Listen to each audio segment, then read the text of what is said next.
தொடர்ந்து நம்ம ஈரானுடைய நிலவரங்களை பார்த்துட்டு இருக்கோம். இன்னைக்கு வந்திருக்கக்கூடிய சில முக்கியமான தகவலை பார்க்கலாம். அதாவது பாத்தீங்கன்னா இந்த போர் கிட்டத்தட்ட ஒரு 3-4 மாசமா நடந்துட்டு இருந்தாலும் இன்னைக்கு ஒரு பெரிய ஒரு முடிவை எட்டி இருக்கு. ட்ரம்ப் சொல்லியிருக்காரு, இன்னைக்கு உலகத்தையே உலுக்கி இருக்கக்கூடிய ஒரு எல்லாரையுமே சந்தோஷத்துக்குள்ள ஆளாக்கி இருக்கக்கூடிய நிலைமைகளை எல்லாம் திருப்பி போட்டிருக்கக்கூடிய ஒரு முக்கியமான நாள் அப்படின்னு சொல்லிட்டு என்ன பண்ணியிருக்காரு, ட்ரம்ப் அறிவிப்பு கொடுத்திருக்காரு. அப்படி என்னதான் நடந்துச்சுன்னு பார்க்கலாம். முதல்ல அல் ஜசீராட்ட இருந்து ஆரம்பிக்கலாம். அல் ஜசீரா சொல்றாங்க, நேத்து கையெழுத்திடப்பட்டுச்சு. அதாவது அமெரிக்காவுடைய ஒப்பந்தத்தை ஈரான் கையெழுத்து போட்டுட்டாங்க. டிஜிட்டலா என்ன பண்ணிட்டாங்க, சைன் பண்ணிட்டாங்க. ஆனா அப்படி சைன் பண்றதுக்கு 12 பில்லியன் பாத்தீங்கன்னா அவங்களுடைய ஃப்ரோசன் அசட்டை விடுவிச்சிருக்காங்க அமெரிக்கா அப்படிங்கிறாங்க. அதாவது ஈரானுடைய சொத்துக்கள் பல இடங்கள்ல முடக்கப்பட்டுச்சு. அதுல 12 பில்லியன் விடுவிச்சிருக்கிறதாகவும், விடுவிச்சதுக்கு பிறகுதான் ஈரான் கையெழுத்து போட்டாங்க. ஈரானுக்கு முதல் கையெழுத்துலயே 12 பில்லியன் US$ அளவுக்கு லாபம். அவங்க ஜெயிச்சிருக்காங்க. இப்ப அமெரிக்கா தான் இறங்கி என்ன பண்ணிருக்காங்க, சலுகைகள்லாம் கொடுத்து போற நிறுத்திருக்காங்கன்னு ஒரு தகவலை சொல்றாங்க.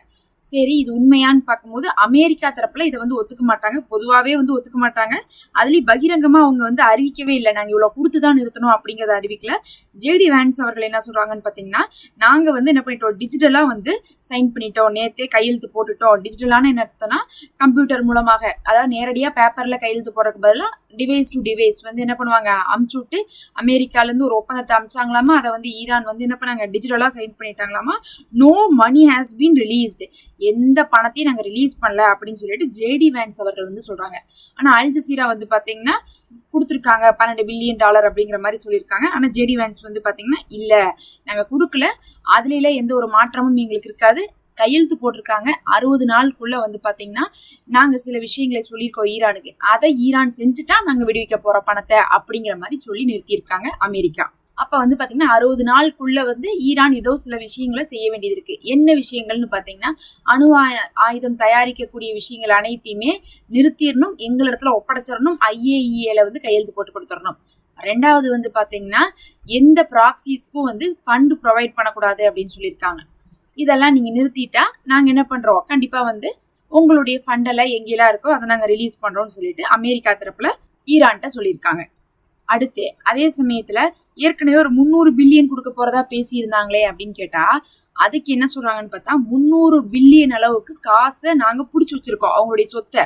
அதாவது எங்க சொந்த காசெல்லாம் இல்ல, அது ஈரானுடைய சொத்தை தான் எல்லா பக்கம் நாங்க முடக்கி வச்சிருந்தோம் 300 பில்லியன் அளவுக்கு.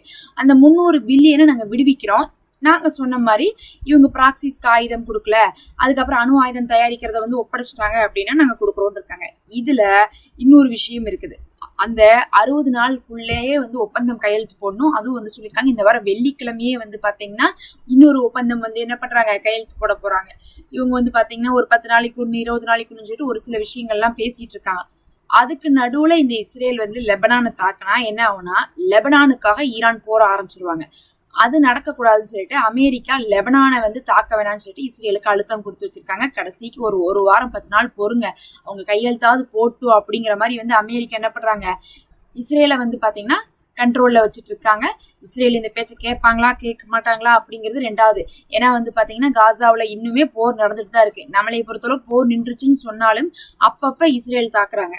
அதே மாதிரிதான் அமெரிக்கா என்ன பண்ண நினைப்பாங்கன்னா, லெபனான்ல இப்போ ஒரு 10 நாள் மட்டும் நிறுத்துங்க, கையெழுத்தெல்லாம் போட்டதுக்கு பிறகு அப்புறம் நீங்க என்ன பண்ணுங்க, கொஞ்சம் கொஞ்சமா தாக்குதல் நடத்திட்டே இருங்க, யார் கேட்க போறா, காசால அப்படித்தானே பண்ணிட்டு இருக்கோங்கிற மாதிரி அமெரிக்கா என்ன பண்றாங்க, இந்த லெபனான் விஷயத்த ஈரான் விஷயத்துல அப்படி திசையை திருப்பி போடுறாங்க. இப்போதைக்கு கையெழுத்துக்காக இப்ப லெபனான்ல தாக்குதல் குறைக்கப்பட்டிருக்கு. இன்னும் பாத்தீங்கன்னா ஈரான் சொல்லியிருக்காங்க லெபனான்ல இருந்து தரைப்படை வெளியே வரணும்ட்டு. ஆனா ஈரான் சொன்னாலும் இஸ்ரேல் என்ன அறிவிச்சிருக்காங்க அப்படின்னு சொல்லிட்டு பாத்தீங்கன்னா, இன்னைக்கு அவங்களுடைய இஸ்ரேலுடைய போர்ஸுடைய தலைவர் காட்ஸ் அவர்கள் சொல்லியிருக்காங்க, நாங்க லெபனான்ல இருந்து எங்களுடைய செக்யூரிட்டி போர்ஸ் வெளியே வராது, சிரியால இருந்து வரமாட்டோம், காசால இருந்து வரமாட்டோம். அப்ப காசால இருக்கக்கூடிய தரைப்படை இன்னும் அந்த பார்டருக்குள்ள இருந்துகிட்டே தான் இருக்காங்க, வெளியவே வரமாட்டாங்களாமா. சிரியால ஒரு குழு இருந்துட்டு இருக்காங்க, அவங்களும் வெளியே வர மாட்டாங்களாமா. சிரியாவது ஏன் பெரிய பிரச்சனையாகலன்னா, ஜூலானி அவர்கள் போர் செய்யாதனால பிரச்சனையாகல. லெபனானும் சரி காசாவும் போர் செஞ்சனால இவங்க என்ன பண்றாங்க, அதை பத்தி பேசுறாங்க.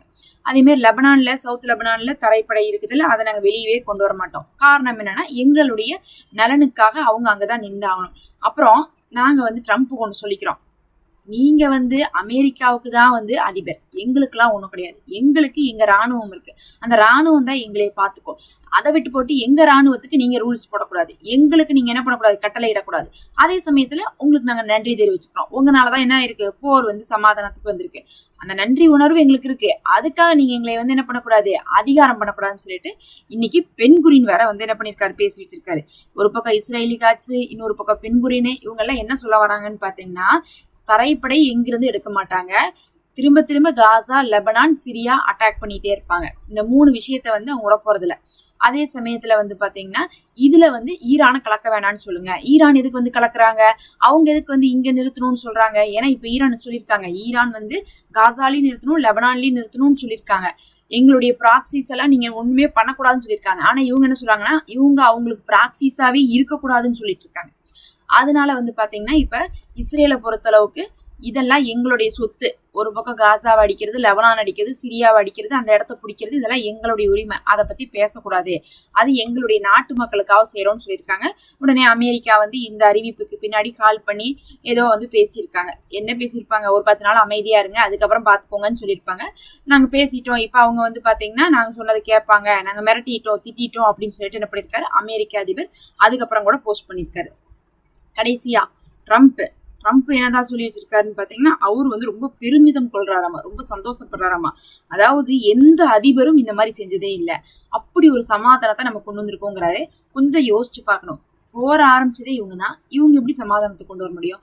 போற ஆரம்பிச்சு போட்டு அடி வாங்க முடியாம போய் நிறுத்தி இருக்காங்க. சமாதானத்தை கொண்டு வரதுன்னா யாரு தெரியுங்களா, 2 பக்கமுமே சண்டை நடந்துட்டு இருக்கு, அதுக்கும் இவங்களுக்கும் சம்பந்தமே இல்ல. அவங்க உள்ள போய் பேசி சமாதானம் கொண்டு வந்தாதான் வெற்றி.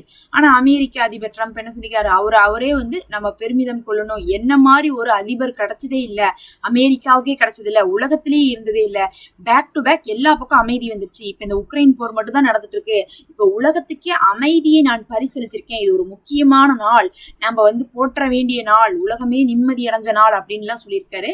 இவங்களே போற ஆரம்பிச்சு போட்டு போய் வந்து அரையும் குறையுமா நிறுத்தி விட்டுருக்காங்க. அதுவும் இன்னும் வந்து முடிஞ்சபாடா இருக்கான்னு கூட நம்ம சொல்லவே முடியாது. இஸ்ரேல் வந்து எப்படி பண்ணுவாங்கன்னு தெரியாது.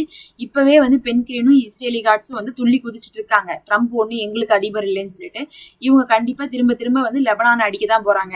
ஈரான் அடிக்க மாட்டாங்க, ஆனா லெபனான் அடிப்பாங்க கண்டிப்பா. லெபனான் அடிச்சாங்கன்னா ஈரான் வருவாங்களா அப்படிங்கிறது தெரியல. அப்படி வந்துட்டாங்கன்னா அது என்ன ஆயிரும், ஒப்பந்தம் கேன்சல் ஆயிரும். இது எந்த அளவுக்கு வந்து இந்த ஒப்பந்தம் வந்து கேரியான் பண்ணுவாங்கன்னே தெரியல. ஆனா வந்து பாத்தீங்கன்னா இவரே வந்து பாராட்டிக்கிறாரு, பெருமையெல்லாம் வந்து சொல்லிக்கிறாரு. உலகத்திலேயே வந்து 8 போரை நிறுத்திட்டேன், 9 போரை நிறுத்திட்டேன்னு கிடக்குறாரு. பாதி போருக்கு காரணமே இவர் தான். இவர் என்ன நினைக்கிறாருன்னா, வெனிசுலா மாதிரி ஈரான் வந்துடணும் அப்படிங்கிறாங்க. வெனிசுலா மாதிரி ஈரான் வந்துடணும்னு என்ன அர்த்தம்னா, அங்கிருந்து வளங்களை நான் எடுத்துப்பேன், அங்க என்ன செய்யணுமோ அதை நான் செஞ்சுப்பேன், ஆனா நீ என்ன பண்ணக்கூடாது, எதையும் கண்டுக்கூடாதுன்னு நினைக்கிறாங்க. அதுக்கெல்லாம் வந்து ஈரான் வந்து கட்டுப்பட மாட்டாங்க. இந்த 60 நாள்ல வந்து என்னென்ன பண்ண போறாங்க இஸ்ரேலு, அதுக்கப்புறம் வந்து ஈரான் என்னென்ன பண்ண போறாங்க, போர் நிரந்தர சமாதானத்துக்கு வரப்போதான்னு சொல்லிட்டு பொறுத்திருந்து பார்க்கலாம். இதெல்லாம் இப்ப வந்து முக்கியமான தகவல்.